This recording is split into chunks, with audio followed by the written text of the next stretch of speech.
Elle se dit qu'elle t'a oublié. Elle publie comme si elle était passée à autre chose.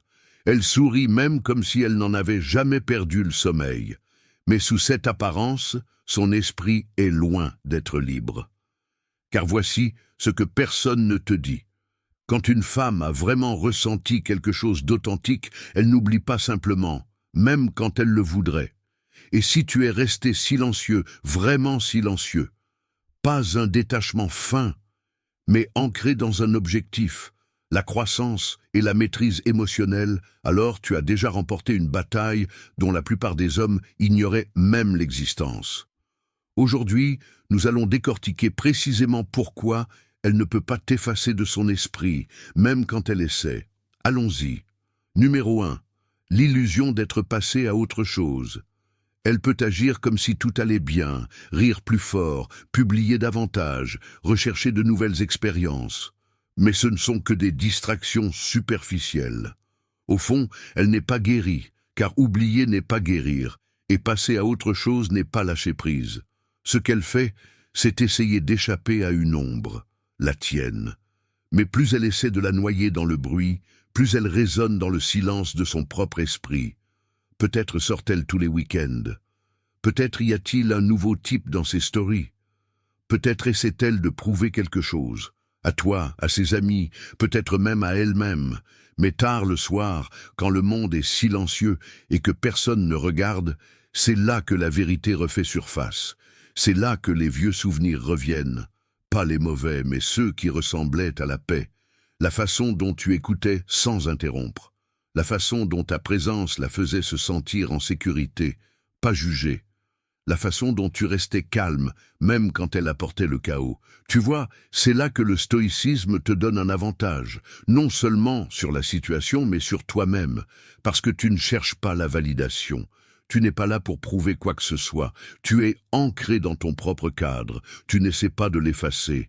Tu n'es pas amer. Tu as simplement accepté ce qui est. Et cette acceptation tranquille, c'est ça qui la hante. Elle s'attendait à ce que tu t'accroches, que tu la contactes, que tu lui donnes la preuve qu'elle comptait encore. Mais au lieu de cela, tu es devenu l'homme qui lâche prise. Non pas parce que tu as cessé de t'en soucier, mais parce que tu as commencé à choisir la paix plutôt que la poursuite.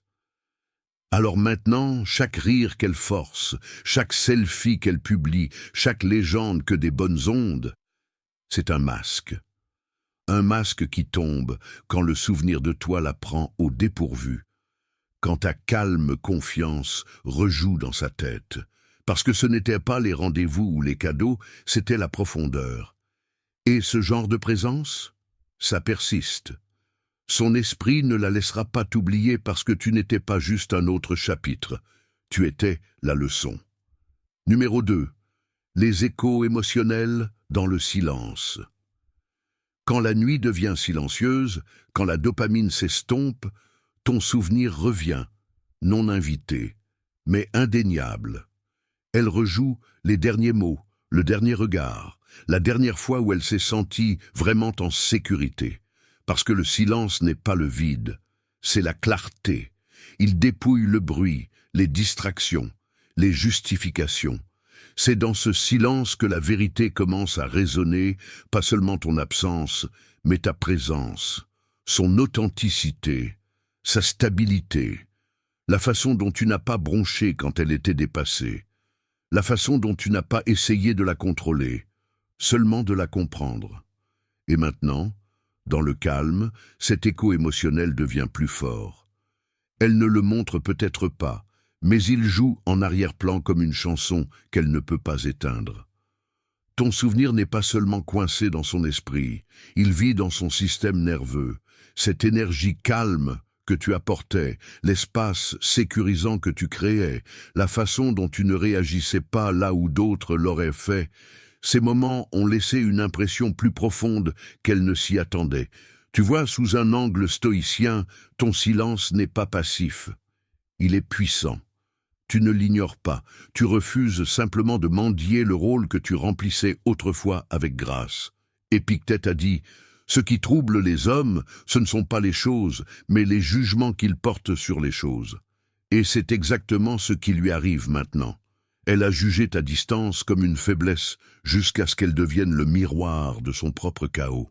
Pendant que tu continuais d'avancer, non par vengeance, mais par discipline, elle restait dans la boucle, essayant de ressentir quelque chose qui ressemblait à ce qu'elle avait avec toi. Mais peu importe combien de messages elle ignore ou de miettes d'attention qu'elle sème, ton silence parle toujours et il dit « Je ne suis plus là où tu m'as laissé ». Cette prise de conscience, c'est elle qui frappe le plus fort. Parce que le silence, lorsqu'il est maintenu avec force, ne crée pas seulement de la distance, il crée la réflexion. Et maintenant, c'est elle qui est assise avec l'écho. Avant de continuer, prends une seconde pour méditer sur cette idée. Que ton silence n'est pas un vide, c'est un miroir auquel elle ne peut échapper. Et dans ce reflet, elle ne voit pas seulement ce qui manque, elle voit ce qu'elle a perdu. Pas du bruit, pas de l'attention, mais une présence ancrée, une vraie sécurité, le genre d'énergie qui n'avait pas besoin de poursuivre pour être ressentie. C'est ça qui persiste, c'est ça qui résonne. Si cela a résonné en toi, même juste un peu, dis-moi dans les commentaires quelle partie de ce message t'a le plus touché. Ou si tu veux faire simple, tape « Le silence révèle tout ». Et si tu trouves de la valeur dans ceci, n'oublie pas d'appuyer sur le bouton « J'aime ». Cela aide ce message à atteindre quelqu'un d'autre qui a besoin de l'entendre aussi. Continuons. Numéro 3. Ton absence a créé un espace pour la réflexion. Ton absence ne t'a pas seulement retiré, elle a créé un espace. Et maintenant, cet espace résonne. Il lui rappelle qui tu étais, et plus important encore, qui elle était quand elle t'avait. Tu vois, l'absence n'est pas seulement le manque de présence, c'est un miroir, une force qui révèle plus que tes mots n'auraient jamais pu le faire. Au début, elle a peut-être ressenti du soulagement, voire de la liberté. Elle s'est dit qu'elle avait besoin d'espace, qu'elle faisait ce qui était le mieux pour elle. Mais au fil des jours, cet espace s'est transformé en autre chose. Une sorte de quiétude obsédante. Une quiétude qui ne lui rappelle pas seulement toi, mais comment elle se sentait quand elle était avec toi. Tu n'étais pas juste un petit ami, tu étais son point d'ancrage. Tu ne contrôlais pas ses émotions, tu les ancrais, tu ne résolvais pas tous ses problèmes, tu créais un espace où elle pouvait respirer, se détendre et se sentir toujours vue. Et maintenant, avec ton départ, ce sanctuaire émotionnel est fermé. La porte est close, non par colère, mais par acceptation tranquille. Et qu'est-ce qui reste? La réflexion. Pas celle qui se produit dans les conversations ou les discussions de clôture, mais celle qui s'insinue tard le soir, quand personne n'est là. C'est là qu'elle se souvient des choses subtiles. Ton ton quand les choses devenaient tendues. Ta patience quand elle partait en vrille. Ton silence qui ne punissait pas, mais protégeait ta paix. Et c'est là qu'elle réalise qu'elle ne manque pas seulement de toi. Elle manque de la version d'elle-même qui se sentait en sécurité, calme et émotionnellement soutenue en ta présence. Un homme qui valorise sa paix ne court pas après la validation. Il n'a pas besoin d'être bruyant. Sa présence suffisait. Et quand il part, cette absence devient un enseignant. Elle enseigne sans parler.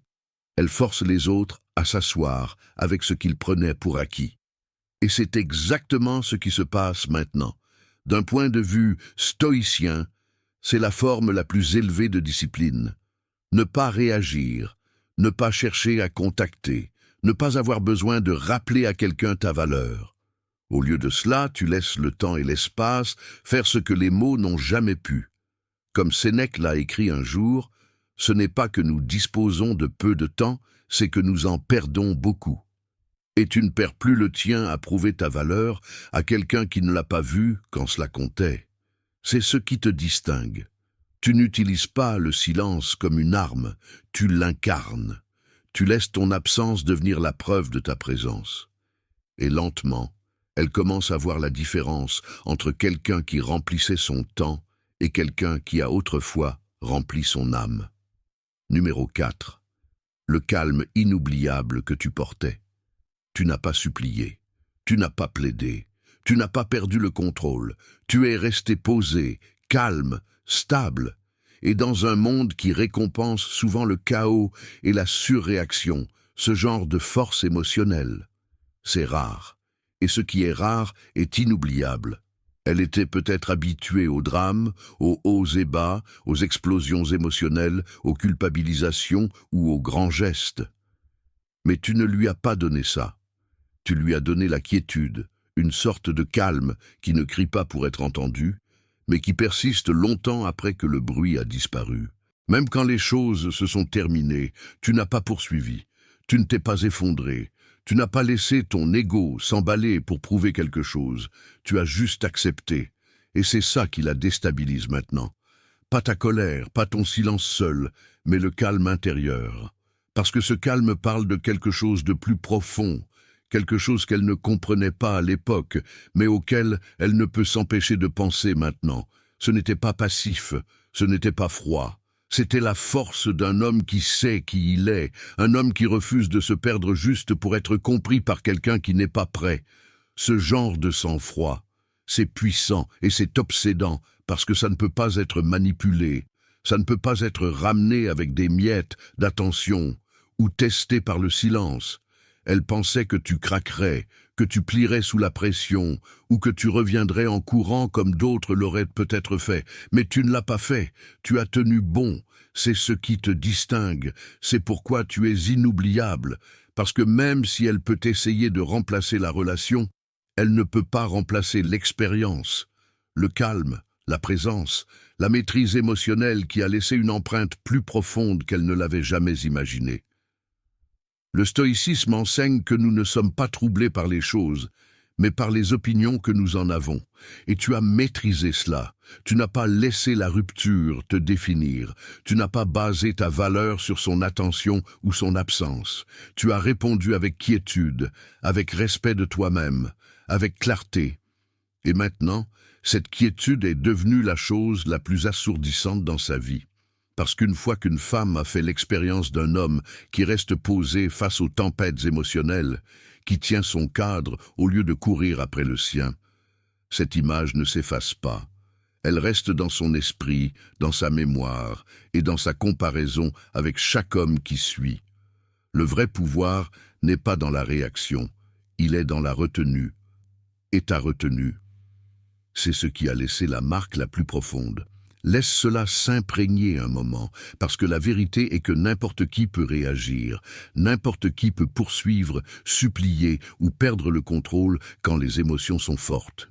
Mais rester posé, tenir son cadre, quand tout en toi veut craquer, c'est rare. Et ce genre de force intérieure laisse une impression durable, pas seulement sur elle, mais sur toi.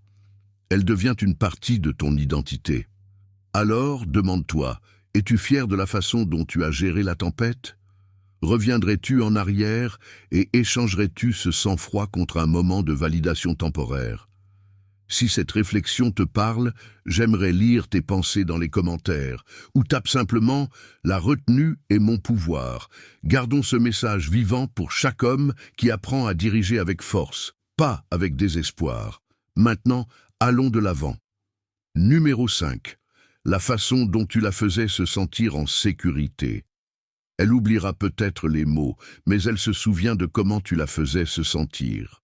Tu étais un refuge dans un monde chaotique. Quand tout le reste semblait bruyant, confus, incertain, tu étais la main stable, la voix calme, celui qui ne bronchait pas quand elle s'effondrait, qui n'essayait pas de la réparer, mais la faisait se sentir vue sans jugement. Et maintenant, cette stabilité a disparu, et son absence est assourdissante. Au début, elle ne s'en est peut-être pas rendue compte. Elle a peut-être pensé qu'elle avait besoin d'espace, d'excitation, de quelque chose de nouveau. Mais lentement, le monde commence à lui rappeler à quel point tu étais rare, à quel point il est rare de se sentir émotionnellement en sécurité auprès de quelqu'un sans avoir à jouer un rôle ou à faire semblant. Et soudain, les petites choses commencent à la frapper. Comment tu écoutais sans essayer de gagner une dispute? Comment ta présence apaisait ces tempêtes?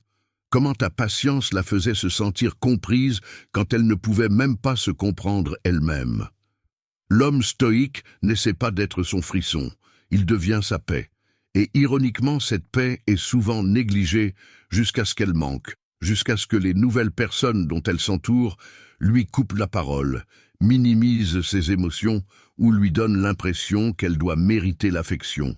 C'est là qu'elle réalise que la vraie sécurité ne peut pas être feinte, et qu'elle ne se trouve certainement pas n'importe où.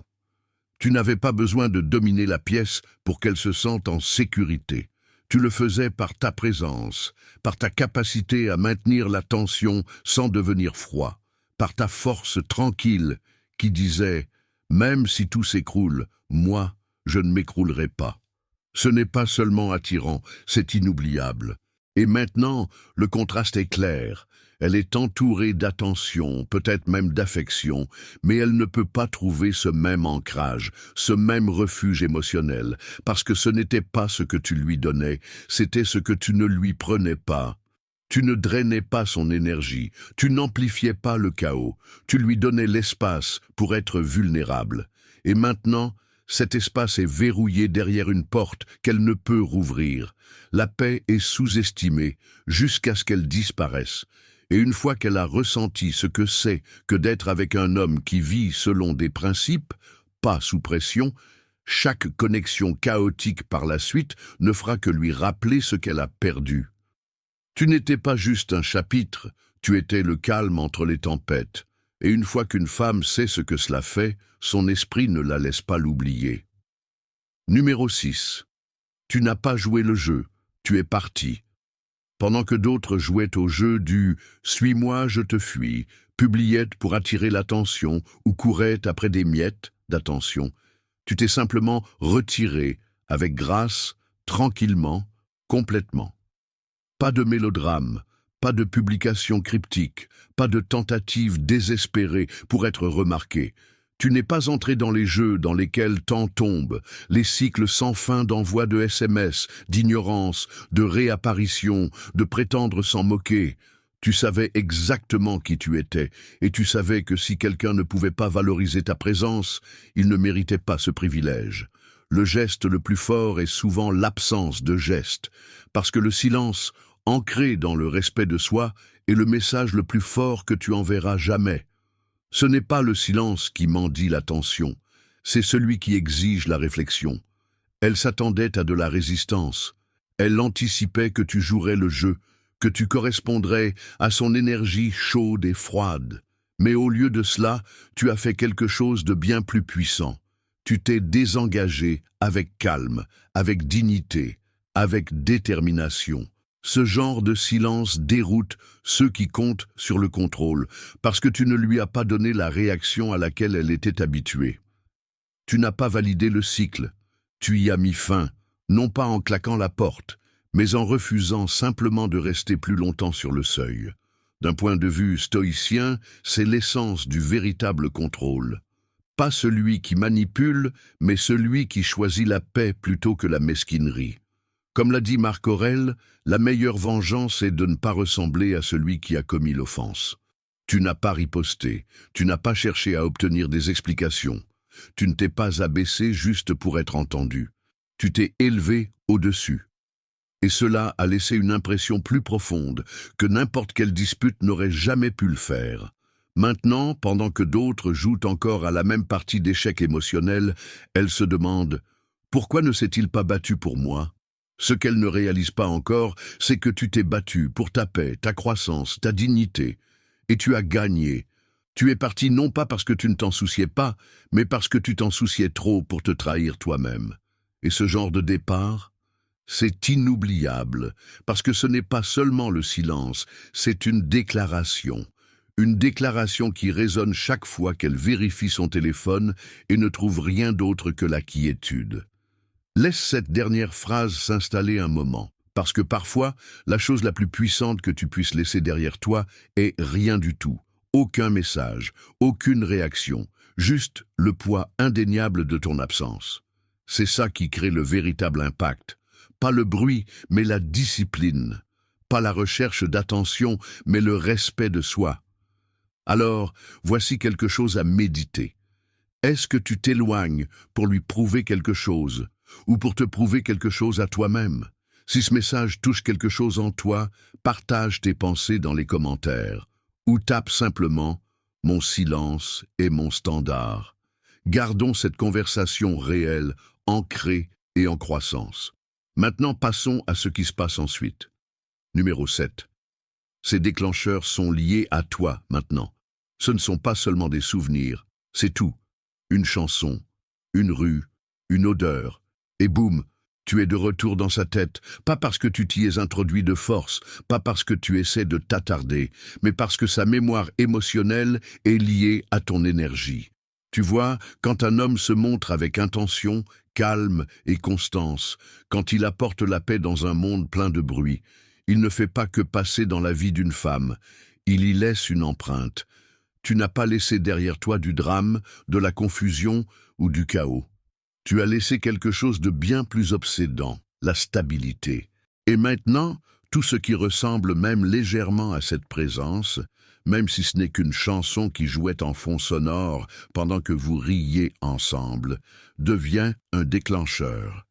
Une étincelle qui ravive le contraste émotionnel. Elle est peut-être avec quelqu'un d'autre maintenant, elle peut sembler être passée à autre chose, mais quand il ne réagit pas comme tu le faisais, quand il s'énerve au lieu de rester calme, quand il se précipite pour réagir au lieu d'écouter comme tu le faisais autrefois, c'est là qu'elle le sent. C'est là que la comparaison s'active. Et les comparaisons, une fois activées, sont difficiles à faire taire. Tu n'as pas laissé une cicatrice, tu as laissé un standard, une norme. Et c'est bien plus difficile à surmonter. Une cicatrice peut s'estomper avec le temps, mais un standard, il vit dans ses attentes. Il remodèle sa façon de voir les hommes à l'avenir. Il filtre chaque nouvelle interaction, même quand elle ne le veut pas. C'est ce qui arrive quand tu opères avec discipline émotionnelle. Quand ton amour n'était pas chaotique, mais conscient. Quand tu lui as fait ressentir quelque chose dont elle ne savait même pas qu'elle avait envie, la sécurité émotionnelle. Et une fois qu'elle a ressenti cela, c'est devenu sa référence pour ce que le vrai devrait être. D'un point de vue stoïcien, c'est le pouvoir tranquille d'un homme qui se gouverne lui-même.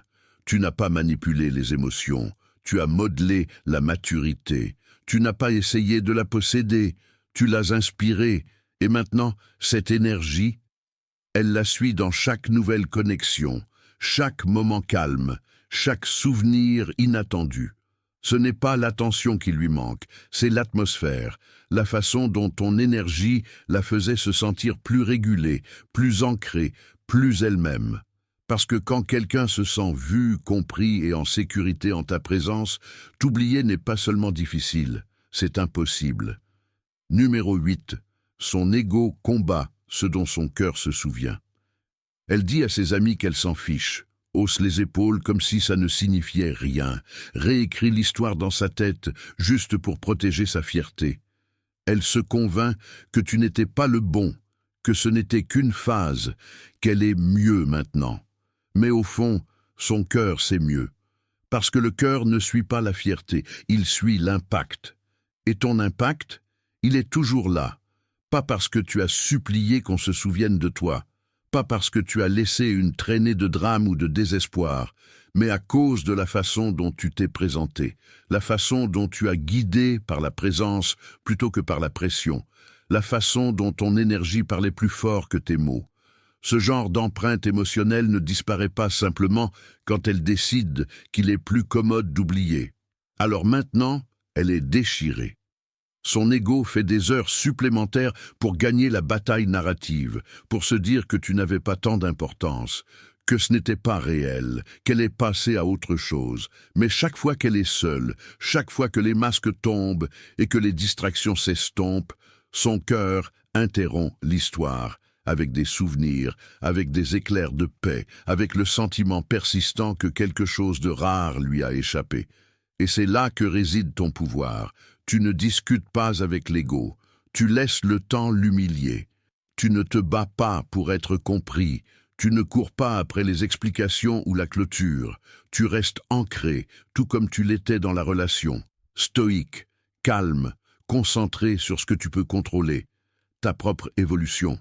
Comme l'a dit Épictète, « Si quelqu'un dit du mal de toi et que c'est vrai, corrige-toi.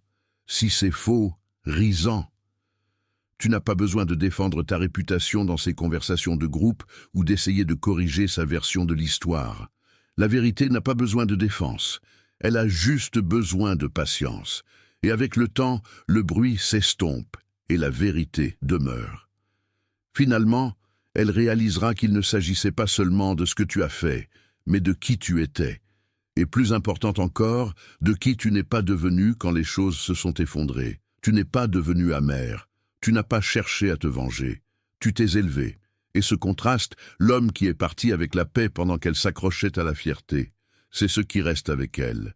Parce que quand son ego sera enfin fatigué de faire semblant, son cœur s'accrochera toujours à la seule chose qu'elle n'a pas pu remplacer. Toi.